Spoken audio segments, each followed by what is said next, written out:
I feel like that too.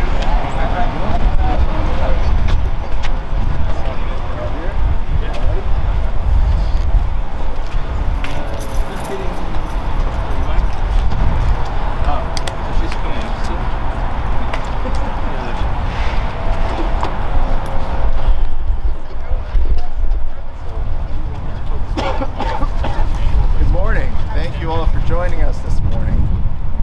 You all ready to get started? Yeah, all right.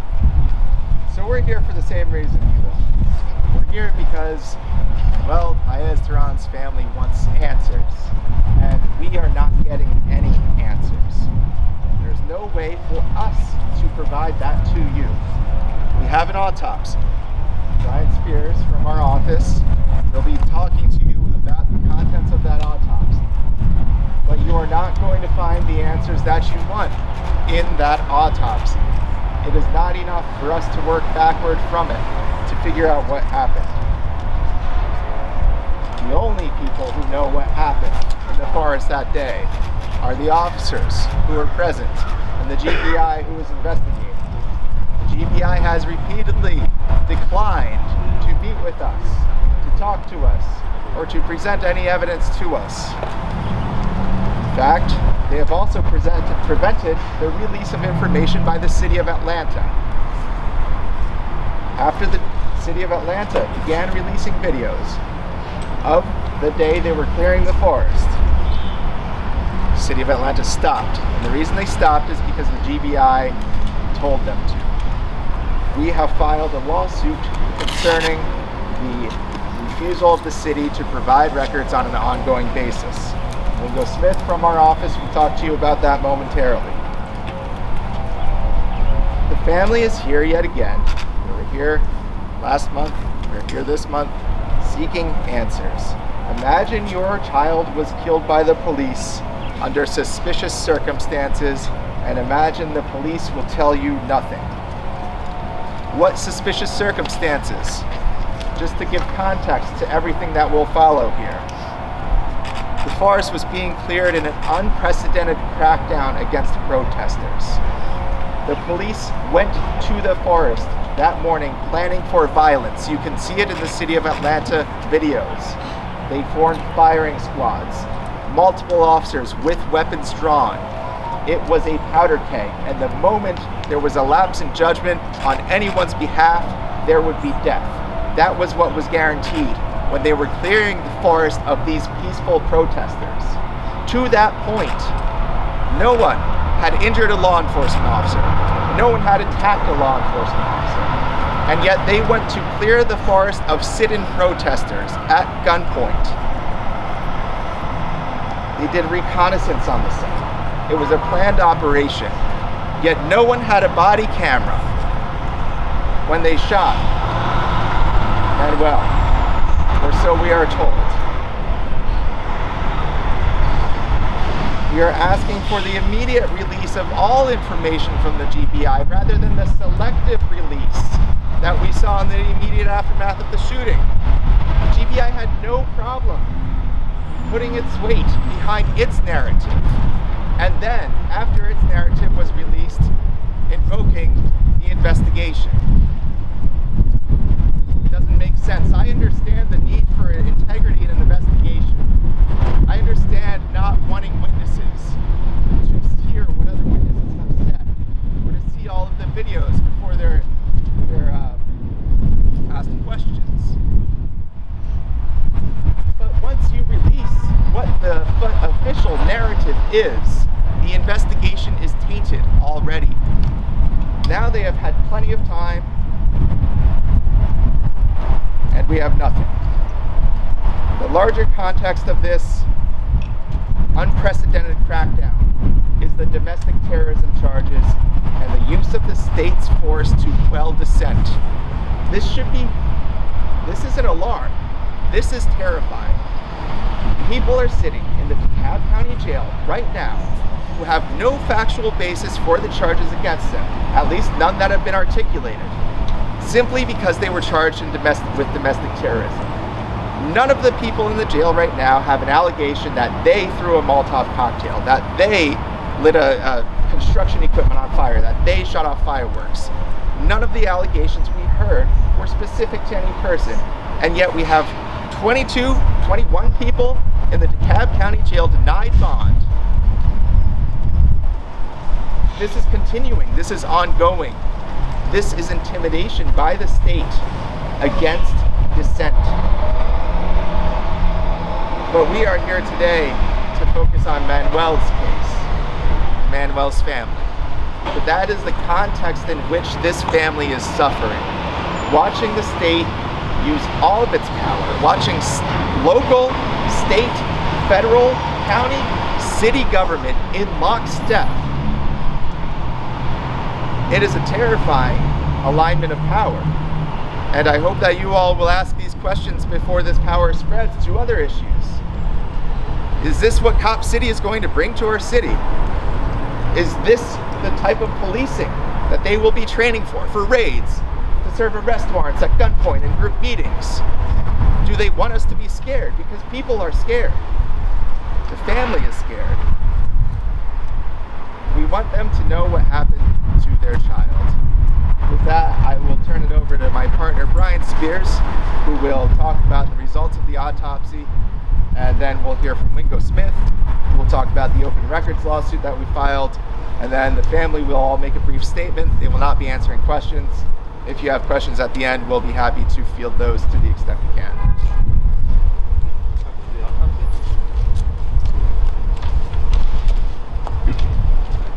Thank you, everyone. My name again is Brian Spears.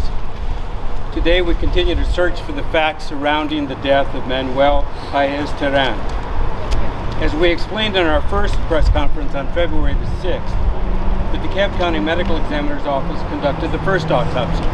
That's an autopsy which has not been released, and the family has had no access to it. On January the 31st, at the request of the family, forensic pathologist Dr. Chris Sperry conducted a second autopsy.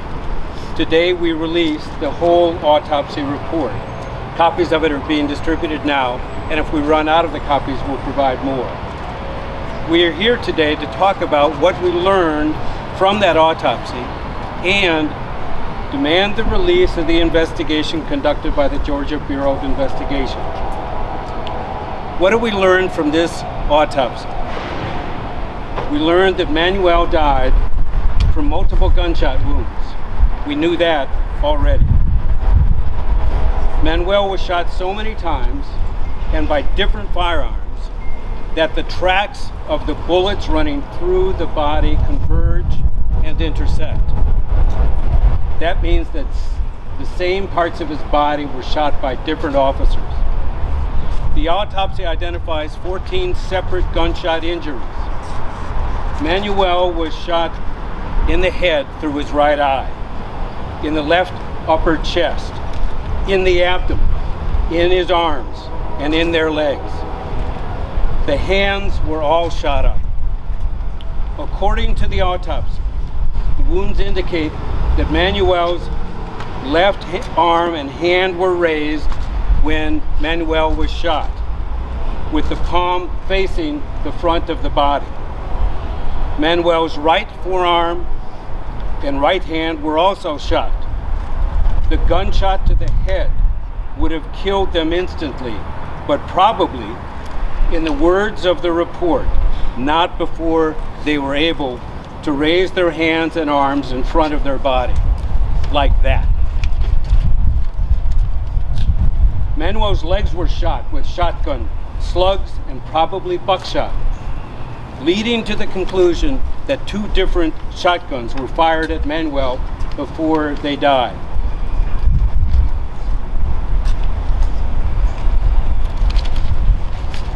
The wounds to the legs are consistent with Manuel having been shot while they were sitting down cross-legged.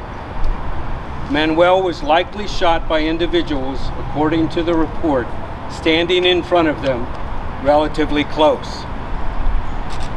Manuel was looking death in the face, hands raised when killed. Manuel was looking death in the face, hands raised when killed.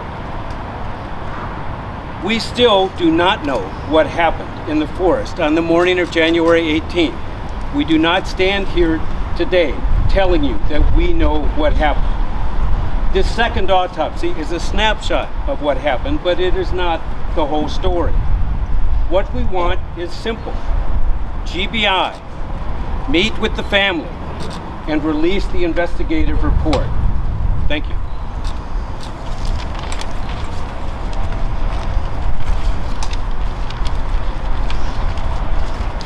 Good morning. My name is Wingo Smith. 8 days after law enforcement officers shot Manuel, we began asking for records from different departments in Georgia on that day. The Atlanta Police Department did the right thing when they promised to provide those records to the family, including recordings from the morning of January 18th, 2023.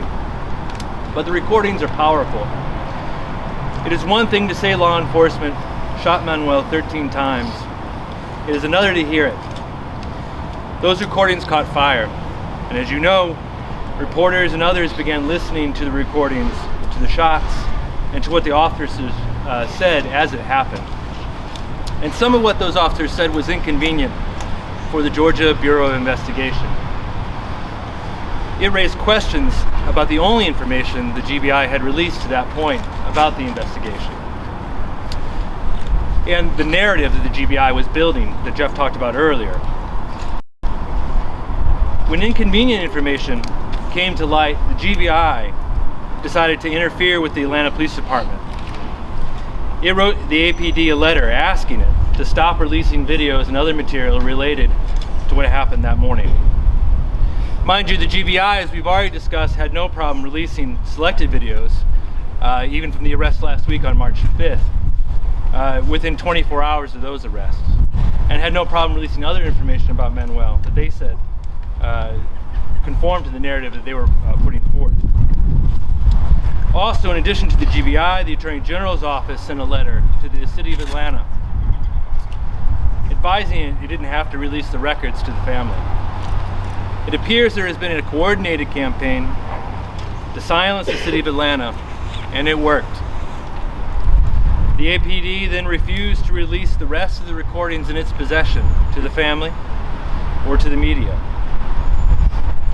Manuel's family deserves answers. They need answers to what happened that day. And it is our job to try and get the information that is necessary to find those answers. So when the GBI intervened and the City of Atlanta stopped providing the records that they were promised to provide, we had no choice but to file a lawsuit to secure those records under the Georgia Open Records Act. Without truth, there can be no reconciliation. Without truth, there can be no justice. Without truth, this family can find no peace. We ask the APD to release the rest of the recordings in its possession. Thank you for your time this morning.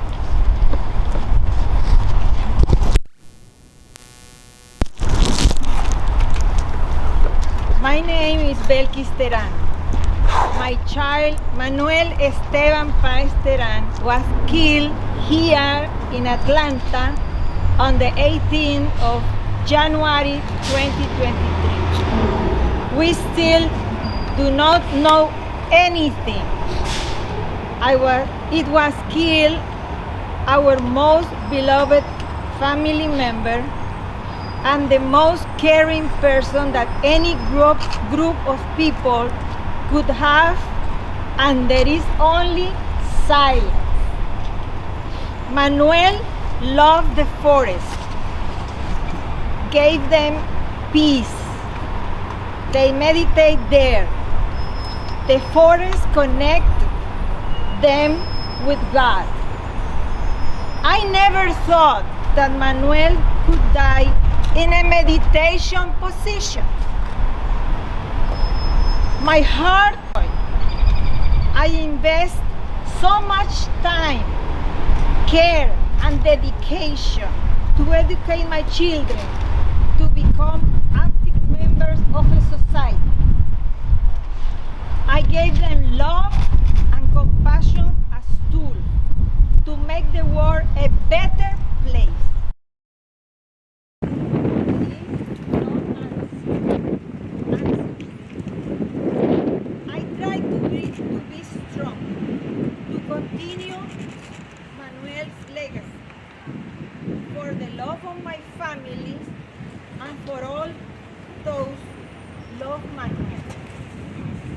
I want to my child homicide. I am suffering for to this answer, and that I have not been given, and I deserve. I deserve answers. Thank you.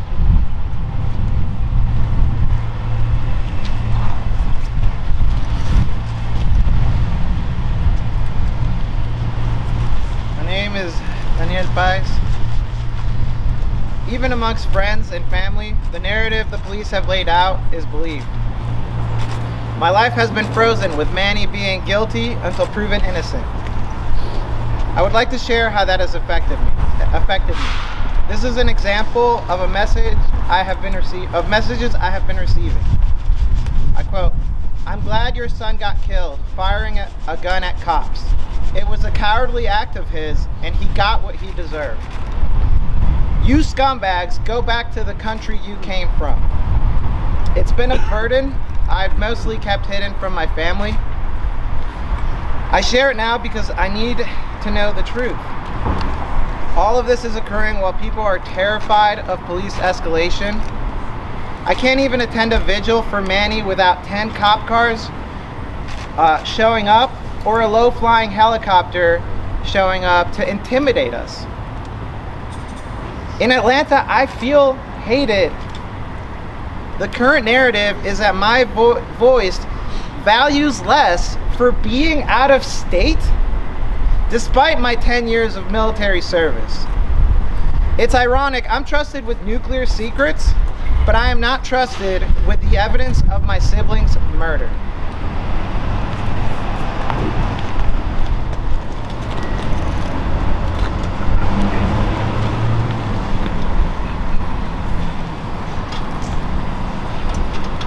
I'm going to start reading just one verse of the Bible. It's a promise from Jesus Christ. Blessed are those who are persecuted because of righteousness, for theirs is the kingdom of heaven.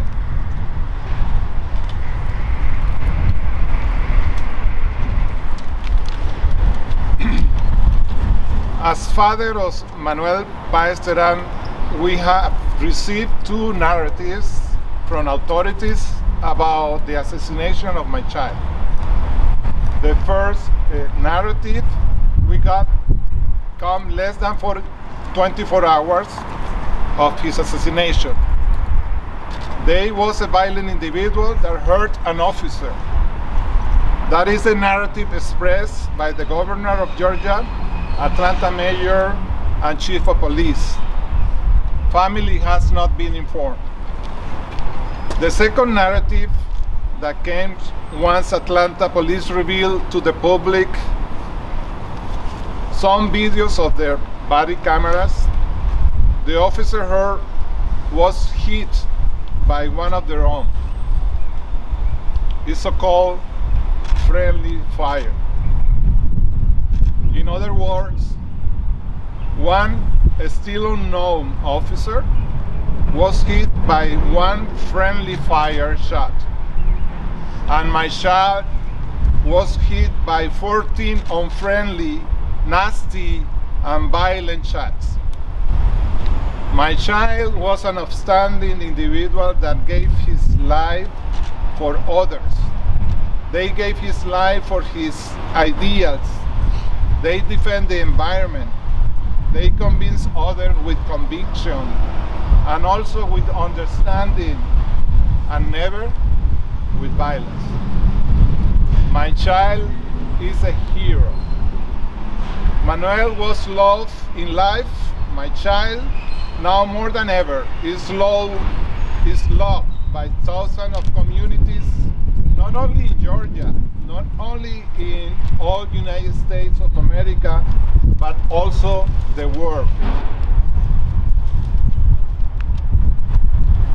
Do not get surprised that people from different states of the Union, indigenous communities, and several countries of the world are coming to Atlanta to give their support for the first environmental activist assassinated in Atlanta, state of Georgia, United States of America.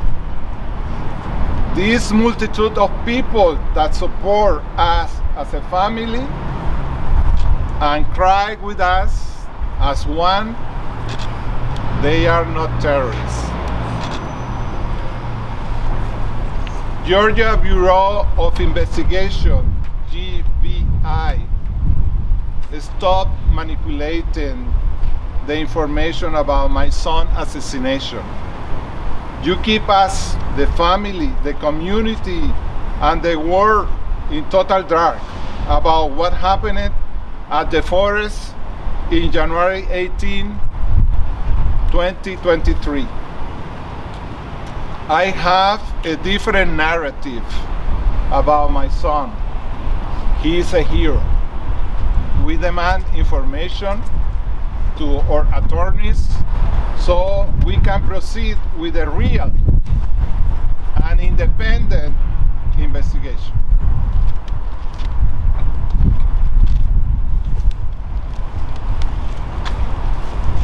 If anyone has any questions, we're happy to field them to the extent we're able. Yes. The gun that Argentina allegedly had, did police have that type of gun and that type of bullet also? It's not something that we can answer at this point. That caliber of weapon, yes, but we don't know what exactly what gun was used by each of them.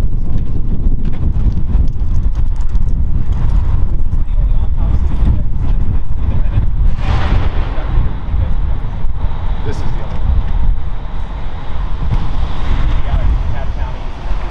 Correct. Have you ever seen copies of Cobb County? Cobb County has not released a copy of the autopsy to the family. It's been reported that Manuel was the first climate activist that was killed in U.S. history. I'd love for you guys to speak to the significance of that. I know his father just spoke a little bit about it, but I'd love for you guys to comment on it.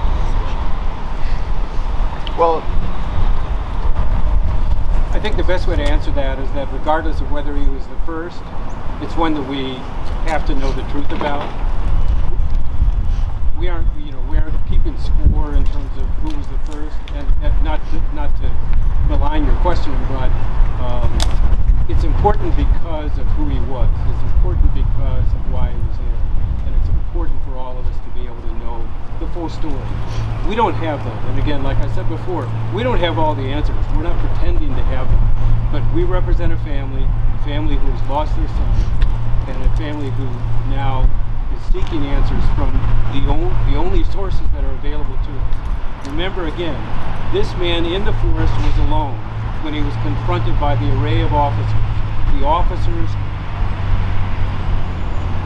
who in turn are interviewed by the GBI give us an additional picture of what happened. We want that investigative information. We're familiar with responding to and being involved in police investigations. We know what it takes to do them.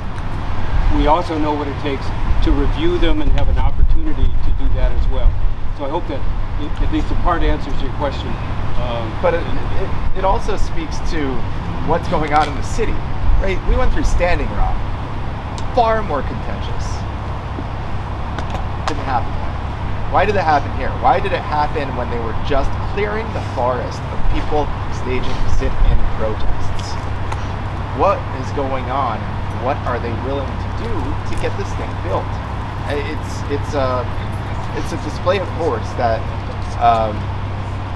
whatever happened that actually led to the moments of the shooting, like I said, this was a powder keg. They were going out there, forming a firing squad, surrounding tents, shooting pepper balls into them to clear a peaceful protester. And so, it's exactly what I said before. There are alarm bells going off. There should be. The type of alignment that we're seeing is frightening. And a state trooper was injured during this incident. Does the autopsy that you guys, this independent autopsy, does it show that there was any gunpowder on Manuel's body, on their hands? Doesn't show that one way or the other because as the autopsy, you'll read it in the autopsy, but Bodies typically washed after the first autopsy, and that's just not something that would be recovered in the subsequent one. To clarify, you're saying because of the entrance, the exit wounds of the guy that comes, his hands were like this, not raised like that. That's what it appears from the report. What we're conveying to you is the information that both is contained in the report and the conclusions that can be drawn from it. Again, it's a snapshot. It doesn't give us the whole story. It doesn't tell us what was happening a minute before, 10 seconds before the entry wounds occurred. We just know that that's how he was positioned at the time that certain wounds were inflicted on his body. It's something that without the context of witness statements, law enforcement detailing how they were positioned, where the shooters were, and other information, without that, we can't offer full context.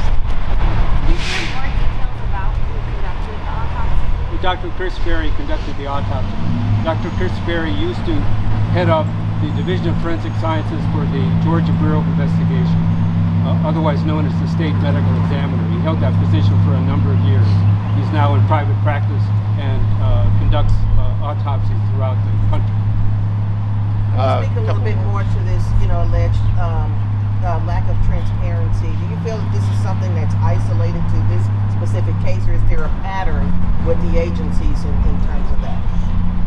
Oh, I think there's an ongoing problem in every government with a lack of transparency. That's nothing new.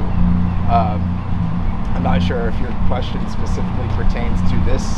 Do you feel that it's more heightened in this particular? Absolutely. I mean, if you want to see a lack of transparency, review the arrest warrants for the people who are charged with domestic terrorism. And what you find is a complete lack of factual basis for each individual charge. We don't charge people with, guilt by association is not a thing. So the lack of a willingness to even detail a factual basis for destroying many people's lives who are denied bond and are sitting in the DeKalb County Jail right now is the quintessential lack of transparency.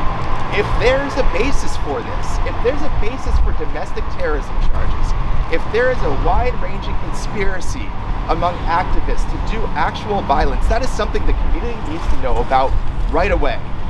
And I hope that if that did exist, they would tell us that right away. But they haven't. So I assume it doesn't exist. We'll do one or two more if anyone has anything else. You had said that Manuel's hands were raised. They were raised with the palms towards his body at the time that they reflected by the entry and exit wounds. That's what we can tell. So, but how? Obviously, I'm not a doctor. How sitting down? How were they able? How was the doctor able to determine how he was sitting and all of that? When you read, we handed you the autopsy report that we had. The entry and exit wounds on the legs reflect that he was seated and cross-legged. If there's if there was video cameras that shows us something more, great. That's a conclusion that could be drawn though from the proximity of the legs and the entry and exit wounds, just as with the hands. So that's the information we have, and those are conclusions that are drawn from it. Obviously, we haven't seen the DeKalb County report yet. Right. We might take it fast. If it contradicts what this report says, what would you draw from that? We'd have to figure it out. I welcome additional information. It's as simple as that. I welcome additional information.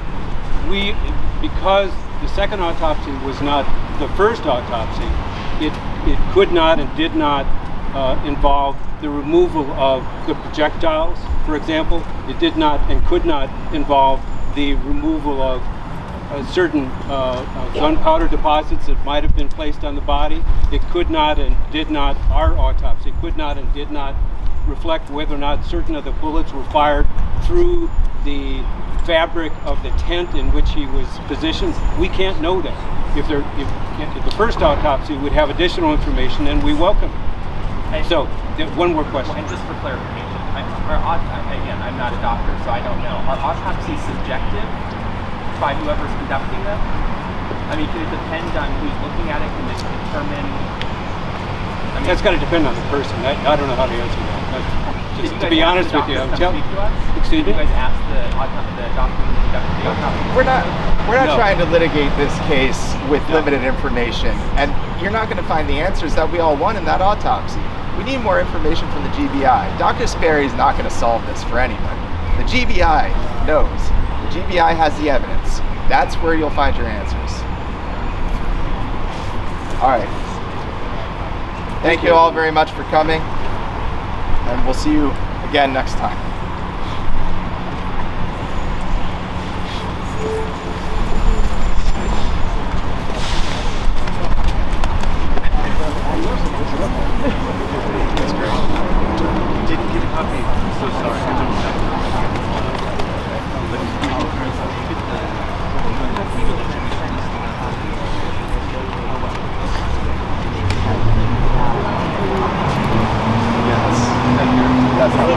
Copy that y'all passed out. For anyone who anyone who needs a copy of the autopsy, we're glad to give it to you. Our office is a block and a half away. We don't have any other copies now. Yes, somebody can email. Or we can. Thank you everyone for tuning in. This is Alex with Unicorn Riot. We've been here live in Decatur, Georgia, outside the Historic DeKalb Courthouse. And we just heard from two of the lawyers who are representing Manuel Terán's family. Manuel Terán, also known as Tortuguita, was shot and killed by Georgia State Patrol on January 18 in the South River Forest as they were working to protect the forest and as they were involved in the diverse quote-unquote Stop Pot City movement here in Atlanta, Georgia. The lawyers spoke about the lawsuit that was filed this past week and also about the autopsy that Dr. Chris Sperry did for the family, at the request of the family, I should say. In that autopsy, it explained that when looking at the entry and exit wounds in Tortuguita's body, it suggests that they were shot through the hands as they were raised in the air, and that they were probably cross-legged sitting down when they were shot and killed by Georgia State Patrol. The Georgia Bureau of Investigation has yet to reveal the autopsy they did, and the lawyers were saying how the GBI has refused to share much of their information, and that is why the lawsuit was filed on behalf of the family. Yesterday we were live during a memorial for Tortuguita where their family spread their ashes in the forest. To see our other coverage on the movements here in Atlanta, the widespread and diverse movement to protect the forest, and folks who are working to protect the communities here, how they see it. They see it if the Atlanta Police Foundation's training center gets built, the community will be threatened, is how the activists and forest defenders see it. You can go to our website, unicornriot.ninja. We have a page dedicated to this coverage. And if you appreciate our work, you can feel free to support our work at unicornriot.ninja/donate. Thank you for tuning into this press conference here this morning outside the historic DeKalb Courthouse. We will be going down now.